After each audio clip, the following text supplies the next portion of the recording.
And I just wanted to let it pass, both because of your expertise and experience that both of you have, to not ask you briefly about ongoing events with Venezuela, which is part of the world that we haven't really talked a lot about in the last 20 years.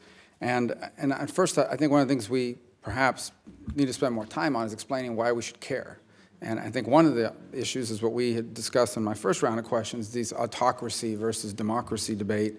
But this is in our own hemisphere, becoming even more pronounced in that. And the other is it's in our national interest. I mean, if things in Venezuela do not improve, the migratory crisis, another 2 to 3 million people are projected to leave, which would potentially collapse social services in Colombia, but also Peru, Ecuador, even Brazil. So it becomes a regional disaster.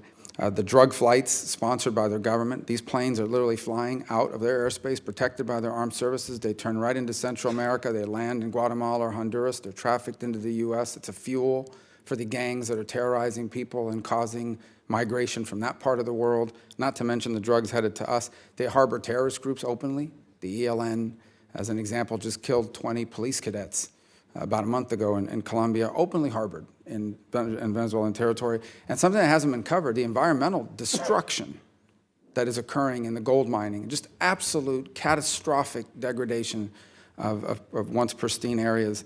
So a couple observations, because I want your insight, given your years of experience. The first is, in all this talk about multilateralism, in many ways, the administration's approach to this has been sort of the model of that. The OAS, the Lima Group, virtually all the EU countries. In fact, the EU would be there if it wasn't for Italy and I believe Greece that are refusing to come on board, but everybody else is there. 60 countries sort of aligned with this position and the like. And then the assessment I have is that this is a regime core made up of cronies who are isolated from reality and a lot of other people. A lot of yes men around them when you're in that level of power, but they are able to provide incentives to the security forces. By the way, are multi-layered down to street gangs that they're using to protect them. But they're still able to provide incentives to the security forces to protect them and to spy on each other. And hence, I think the policy approach has been to target those incentives that they're able to provide by going after the hard currencies through the sale of oil, none of which benefited the Venezuelan people. And of course, the diplomatic isolation as well. But what strikes me is this has been going now, the crisis has been going on for a long time, but from the moment the interim president swore in to today, it's been 4 weeks and a couple days.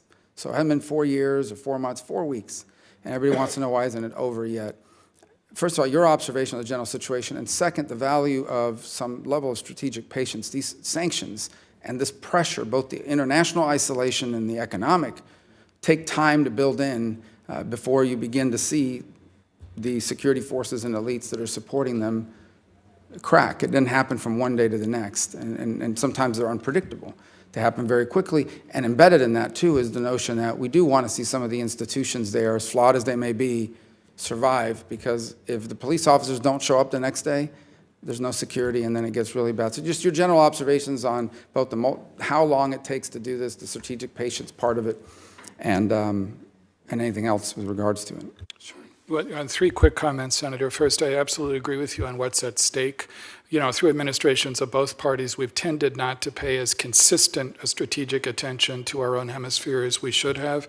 And you're right about the spillover dangers, too, for Colombia, a success story in the last 20 years, but which could really be badly affected by this. Second, I think in terms of approach, you're right. I think the reliance on multilateralism, on diplomacy, on working with partners in the hemisphere as well as Europe is exactly the right approach.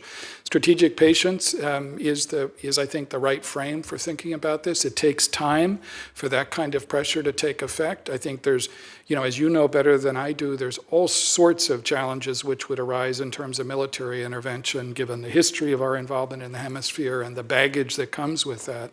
So I think it's the right approach to build up that kind of pressure. And then the only last comment I'd make is that I hope we're being very careful about, in a sense, preparing for success, because the day after can bring huge challenges, just as you suggested in Venezuela.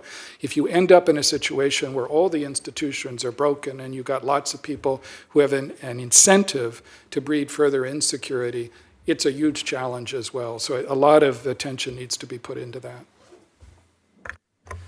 2 quick points. Agree with you, need patience. Agree it should be multilateral. The problem is I don't see that we've got enough leverage to get Maduro gone.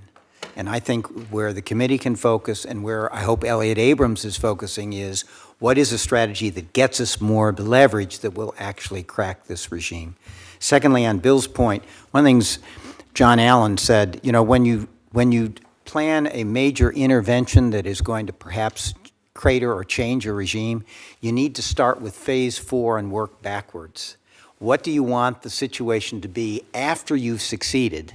And then work backwards in your planning. So the things you do now to achieve that result are not working at cross purposes with where you end up. I don't think we've done that kind of deliberative planning with respect to Venezuela, given how it came up. I think we need to start it now.